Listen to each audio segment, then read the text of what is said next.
बिस्मिल्लाहिर्रहमानिर्रहीम। सबसे पहले तो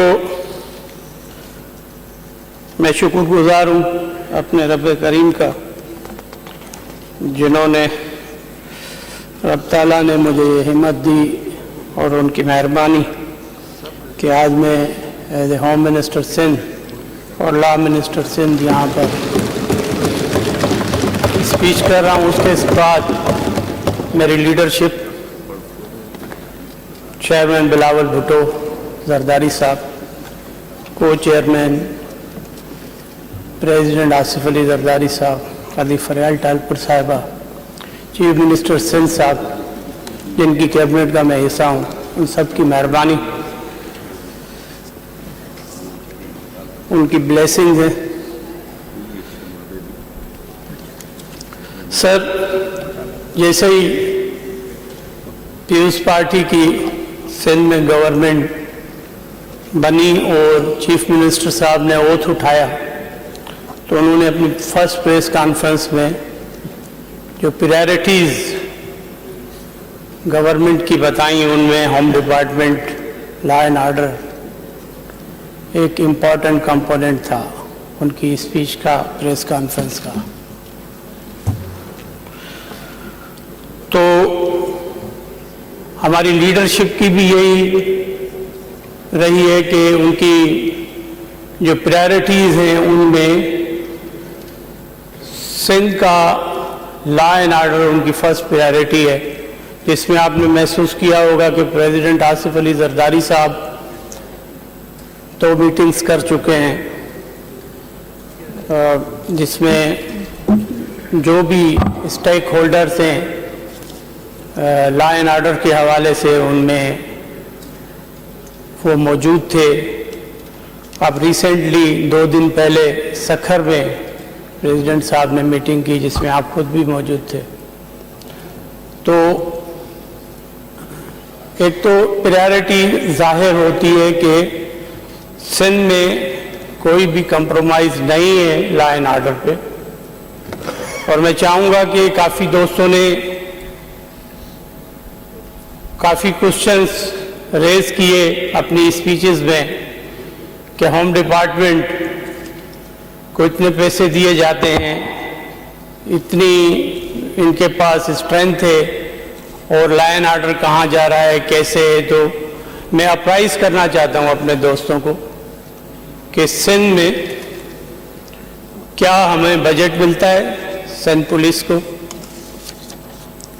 और उसके बाद जो भी इनके क्वेश्चंस हैं उन्हीं का ही मैंने कोशिश की है कि अपनी स्पीच को वहाँ तक महदूद रखूँ और अपनी प्रायोरिटीज़ बताऊँ। जनाब स्पीकर, जो हमारी टोटल स्ट्रेंथ है पुलिस की, उसमें 1,19,373 पुलिस कांस्टेबल्स अभी सिंध में, पुलिस कांस्टेबल ऑफिसर्स, उसमें sub inspectors, head constables, ASIs, inspectors, DSPs, SPs, DIGs, additional IGs और उसके बाद फिर आईजी, ये टोटल नंबर ये हमारा। और उसमें सिंध पुलिस का जो बजट है वो 16.3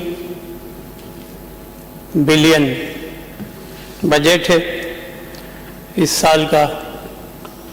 उसके साथ साथ जो हमारे पास शॉर्टफॉल है,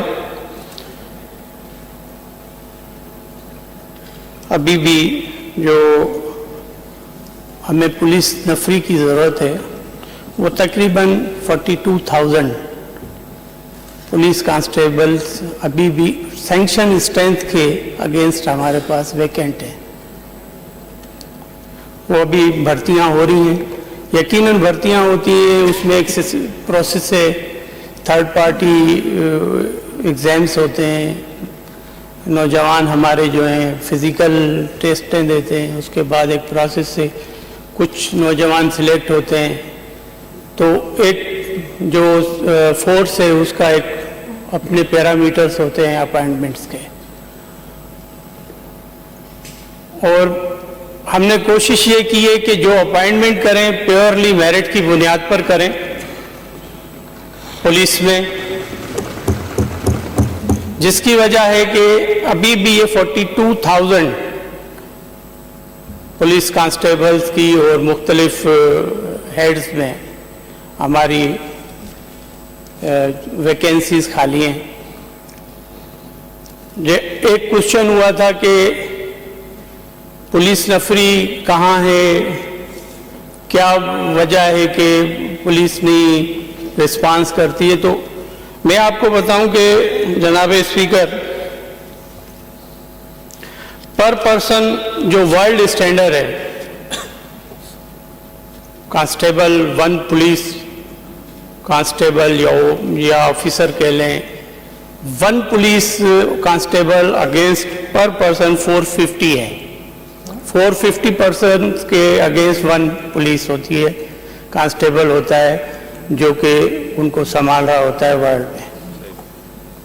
और हमारे पास जो अब रेशियो है अभी भी सैंक्शन स्ट्रेंथ के अगेंस्ट, वो 594 पर्सन के अगेंस्ट 1 पुलिस कांस्टेबल है।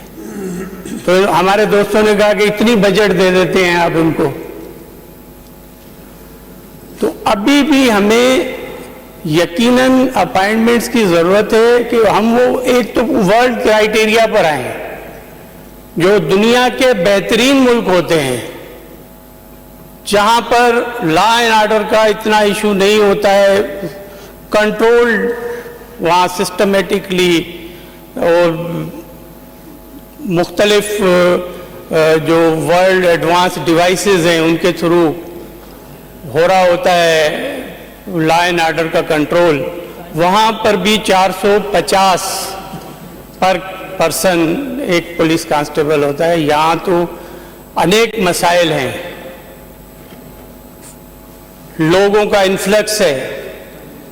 सिंध में ये वाहिद प्रोविंस है जहाँ पर हर कौमियत बसती है, जहाँ पर आपको फॉरेनर्स भी नजर आएंगे, बर्मीज भी नजर आएंगे, बंगालीज भी नजर आएंगे, अफगानी भी नजर आएंगे। अभी काफी ऐसी कौमें जो अगर कहा जाए तो जो किसी और प्रोविंस में नहीं होगा वो सिंध में जरूर होगा। तो पुलिस को जरूर उस स्टैंडर्ड के मुताबिक हमें स्ट्रेंथन करने की जरूरत है। और हमारे दोस्त जो, मैं एक बात जरूर कहूंगा कि हमारे जो भी दोस्त पुलिस पर क्रिटिसाइज करते हैं उनको मैं कहूंगा कि ये आपकी पुलिस है, ये आपकी खिदमत कर रही है। यकीनन ब्लैक शीप्स होती हैं हर जगह पे, लेकिन इसका मतलब ये नहीं है कि पुलिस अपना काम नहीं कर रही है।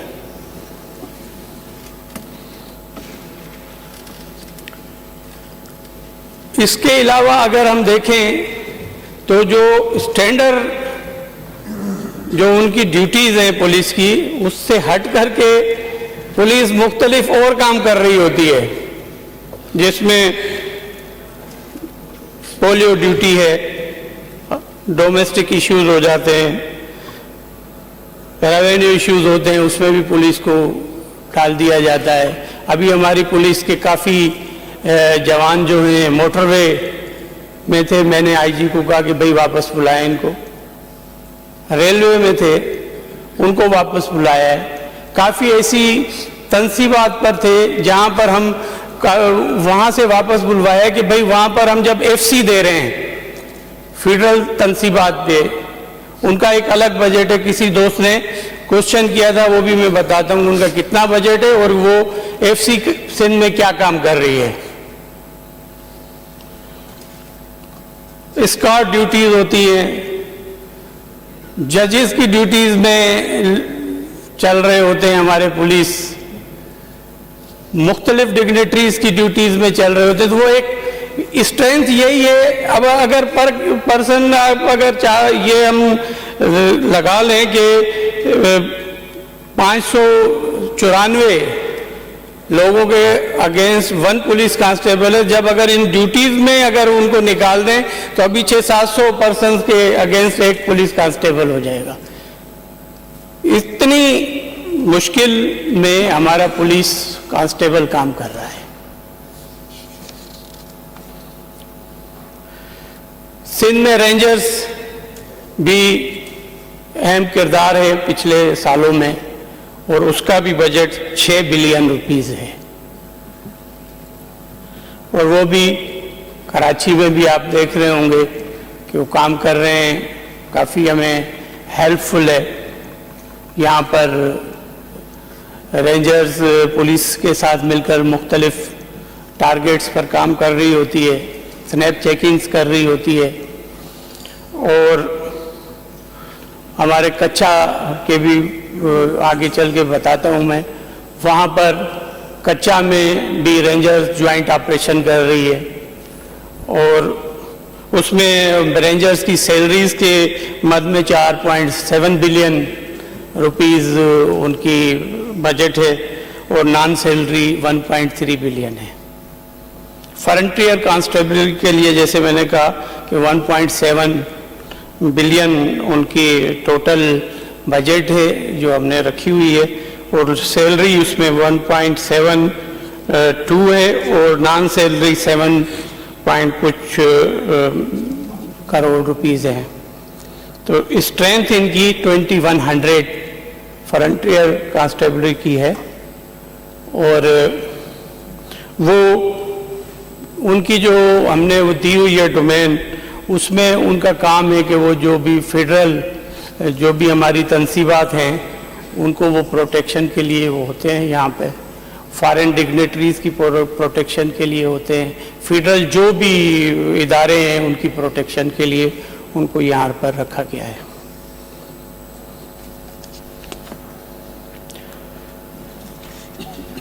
हमारे जैसे जो मुख्तलिफ पुलिस डिपार्टमेंट में इदारे हैं या उनको विद इन जो यूनिट्स हैं, वो भी अगर मैं अप्राइज कर दूं आपको, तो हमारे पास SIU है, CIA है, AVLC है, और AVCC है, और मददगार 15 है, और सिक्योरिटी यूनिट 1 है जो मुख्तलिफ डिग्नेटरीज को या हमारे VIPs को या जो भी इश्यूज होते हैं तो उसमें वो सिक्योरिटी यूनिट 2 है, और उसके अलावा कोर्ट पुलिस का भी एक बहुत बड़ा कंपोनेंट है जहाँ पर पुलिस हमारी काम कर रही है।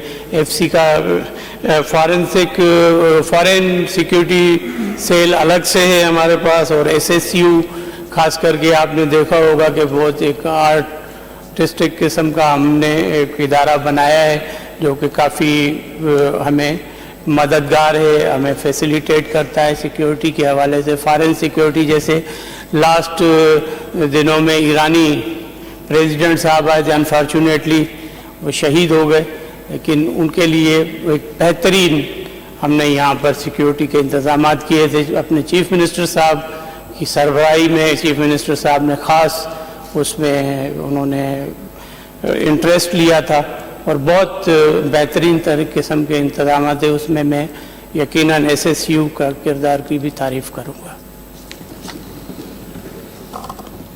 लीगल ब्रांच है हमारे पास, और वेलफेयर ब्रांच है जिसमें वेलफेयर के पुलिस वेलफेयर के जो इश्यूज होते हैं, और इसमें फिर क्राइम ब्रांच है, और स्पेशल ब्रांच सिंध में है जिसको हम अब स्ट्रेंथन और करने जा रहे हैं कि स्पेशल ब्रांच हमारा ऐसा हो कि जो इंफॉर्मेटिव बेहतरीन इंफॉर्मेटिव डिपार्टमेंट होना चाहिए। स्पेशल ब्रांच की जो भी सिंध में इश्यूज होते हैं, जो भी हमारे पास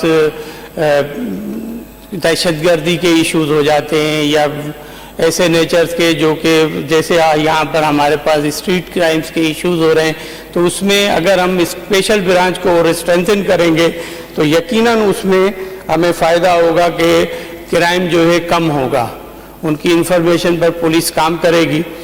तो सीटीडी भी यही काम कर रही है, लेकिन उसके साथ साथ हम स्पेशल ब्रांच को स्ट्रेंथन करने के लिए उनको इस बजट में सीएम साहब ने मेहरबानी की है कि हम उनको स्पेशल व्हीकल्स दे रहे हैं, क्योंकि उनके पास कोई भी व्हीकल्स नहीं थी डिस्ट्रिक्ट लेवल पर या हमारे सेंट्रल लेवल पर मोटरसाइकिलें नहीं थी। हम छोटी गाड़ियां उनको फराहम करें ताकि उनकी कैपेसिटी बिल्डिंग हो और वो बेहतर तरीके से हमें काम दे सकें और इंफॉर्मेशन दे सकें ताकि हमारा लॉ एंड ऑर्डर में और हेल्पफुल हो।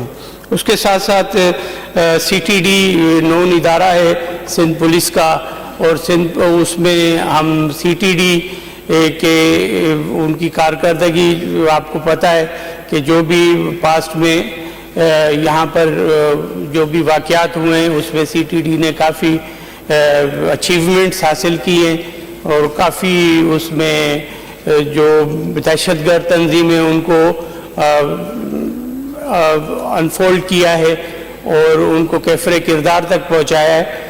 और इस बार आपने देखा होगा कि हमारे इस टेन्यूर में स्पेशली जब से अभी हमने ओथ उठाया है तो सिर्फ एक वाक़या हुआ जिसमें भी पुलिस ने काफ़ी हिम्मत की और वहाँ पर फ़ौरन रिस्पांस किया। जो जापानीज़ पर एक हमला हुआ था वो चाइनीज़ समझकर मैं समझता हूँ उसकी हमारी प्रिजम्पशन यही है कि उन पर हमला हुआ, लेकिन उस पर भी पुलिस ने प्रॉपर रिस्पांस किया। सीटीडी उस पर भी काम कर रही है। ट्रेनिंग ब्रांच है हमारे पास। ट्रेनिंग ब्रांच के ये जो भी हमारे पुलिस जवान होते हैं वो मुख्तलिफ ट्रेनिंग सेंटर्स में, यहाँ जैसे रज़ाकाबाद है, सईदाबाद है और हमारे बेनज़ीराबाद में सकरन कमांडो सेंटर है, शहदादपुर ट्रेनिंग सेंटर है, ऐसे ही खैरपुर में ट्रेनिंग सेंटर है, लड़काना में ट्रेनिंग सेंटर है हमारा। तो ये ट्रेनिंग सेंटर और जाम नवाज अली में ट्रेनिंग सेंटर है, ये इनको ट्रेनिंग दे रहे हैं और ये भी उन्हीं स्ट्रेंथ में आते हैं जो मैं पहले कह चुका हूँ। तो ये ट्रेनिंग के भी फिर अलग हो जाते हैं जो भी पुलिस ऑफिशियल्स होते हैं। टेक्निकल टेलीकॉम वगैरह या वायरलेस इस टाइप की जो भी काम है वो टेक्निकल साइड पर हमारा यूनिट एक है वो काम कर रहा होता है, उसको डीआईजी हेड कर रहा होता है। और इसमें डीआईजी सीपेक एक नया हमने क्रिएट किया है ताकि सीपेक पे जो भी काम हो रहा है या जो सिक्योरिटी है वो डीआईजी सीपेक और उसके जो फिर एसएसपी सीपेक से मुख्तलिफ डिस्ट्रिक्ट्स में जहाँ से सीपेक आ रहा है तो वहाँ पर वो काम कर रहे हैं। अच्छा, इसमें मैं आपको एक और अच्छी बात बताऊं कि यहाँ पर मैं जैसे ही मैंने as a home minister charge लिया तो लाइसेंस के हवाले से, ड्राइविंग लाइसेंस के हवाले से शहरियों को काफ़ी हार्डशिप्स थी। तो उसमें हमने ये किया है कि एक तो हमने ऑफिसर्स वेल रिप्यूटेड वहाँ पर लगाए हैं जो भी ड्राइविंग लाइसेंस ब्रांचेज हैं हमारी, और उसको हम ऑनलाइन करने जा रहे हैं। अभी कुछ ही दिनों में हम उसका इफ्तिताह करेंगे। तो उसमें ऑनलाइन आप एप्लीकेशन देंगे जो कि पहले बने हुए रिन्यू करवाने होते हैं, तो वो एक मखसूस अमाउंट होगा जो वो जमा कराएंगे ऑनलाइन ही और उसकी स्लिप वगैरह उन हमारे अकाउंट में आ जाएगी। तो वो ऑनलाइन ही उनको प्रोसेस करके और वो इशू हो जाएगा। लेकिन उसके अलावा हम मुख्तलिफ फैसिलिटेशन के लिए वहाँ पर जो हमारे ड्राइविंग लाइसेंस ब्रांचेज हैं, ख़ास करके यहाँ पर कराची में हमने देखा है कि काफ़ी डिग्नेटरीज, नोटेबल फैमिलीज़, हमारी ख़ास करके लेडीज़, हमारी जो कंसर्न है वो यही है कि हम जो वुमेन हैं, लेडीज़ हैं, वो जो आए वहाँ पर तो उनको फैसिलिटेट किया जाए और प्रॉपर उनको रिस्पांस हो और रेस्पेक्ट के साथ उनका हम जो है लाइसेंस इशू करें, ख़ास करके इंटरनेशनल लाइसेंस के लिए यहाँ पर प्रॉब्लम्स होते हैं, वो जो मैंने महसूस किया एज ए होम मिनिस्टर। तो मैंने ये डायरेक्शंस आईजी को दी हैं कि आप इसको ऑनलाइन करें और इसको और बेहतर करें ताकि लोग फैसिलिटेट हों। ये ना हो कि ये कहेंगे भाई सिंध में लाइसेंस के लिए भी हमें रिश्वत देनी पड़ रही है, ये मुझे पता चला था। उसके बाद ही हमने ये एक इसको स्ट्रीमलाइन किया है कि ताकि जो हमारी फीस है उसके अलावा कोई भी चार्ज ना हो।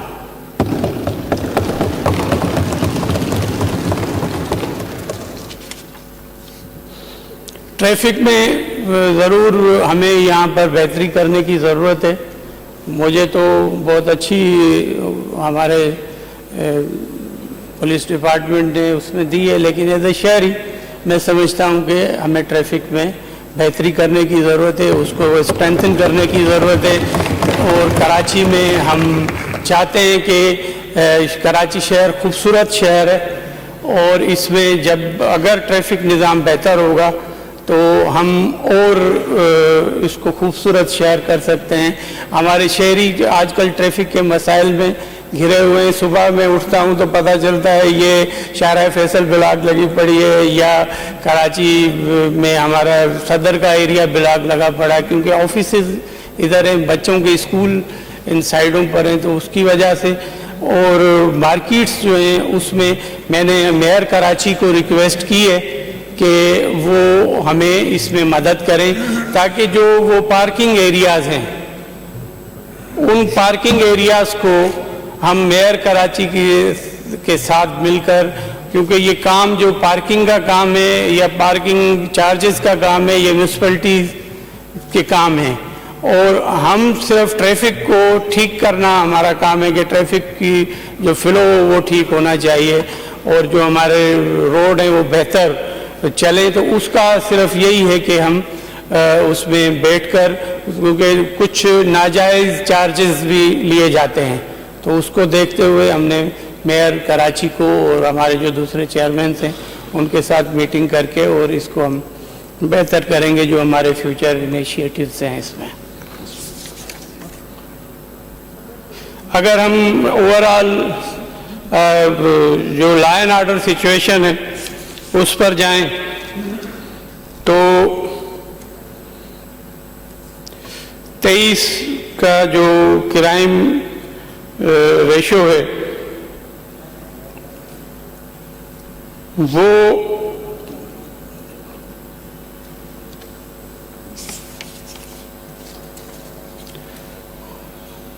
मैं समझता हूं कि हम अगर 24 पर आ जाएं तो काफ़ी तनकीद हुई है कि यहाँ पर क्राइम हो रहा है, पुलिस कुछ नहीं कर रही है, पुलिस सोई पड़ी है। तो काफ़ी दोस्तों ने तनकीद भी की और अच्छी बातें भी की।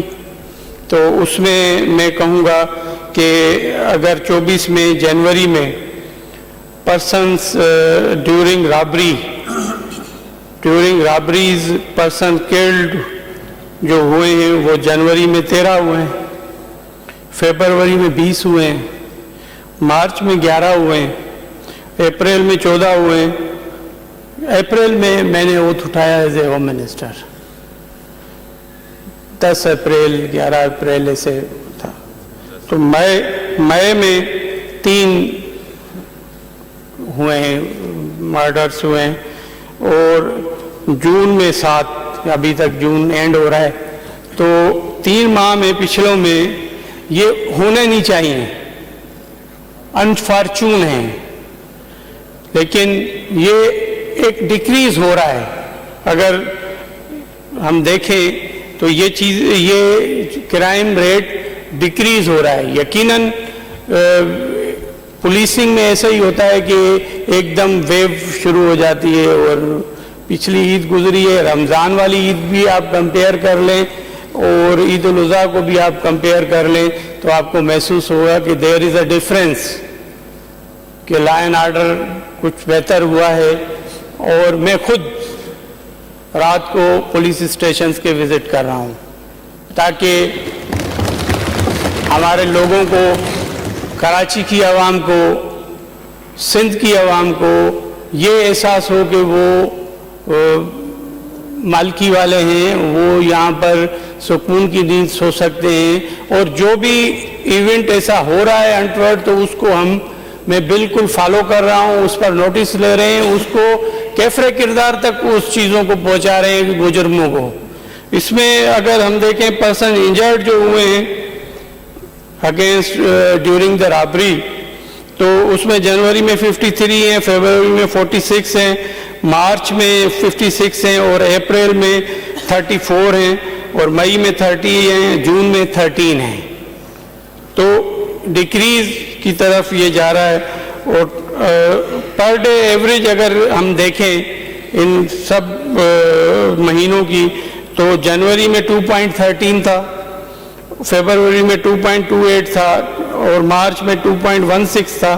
फिर अप्रैल में अगर देखेंगे तो 1.60 है, फिर 1.6 हो गया है मई में, और जून में 1.54 है जो रेशो है। जो ये कंपैरेटिवली कराची में चीज़ें लॉ एंड ऑर्डर के हवाले से बेहतर हो रही हैं और आगे इंशाल्लाह और इसको बेहतरी की ज़रूरत है, इंशाल्लाह बेहतर करेंगे सब दोस्तों की मदद से। ये नहीं है कि मैं अकेले कुल हूँ और मैं ही सब कुछ कर सकता हूँ। ज़रूर यहाँ पर ऐवान में हम जवाब दें आवाम के सामने, इस ऐवान के सामने।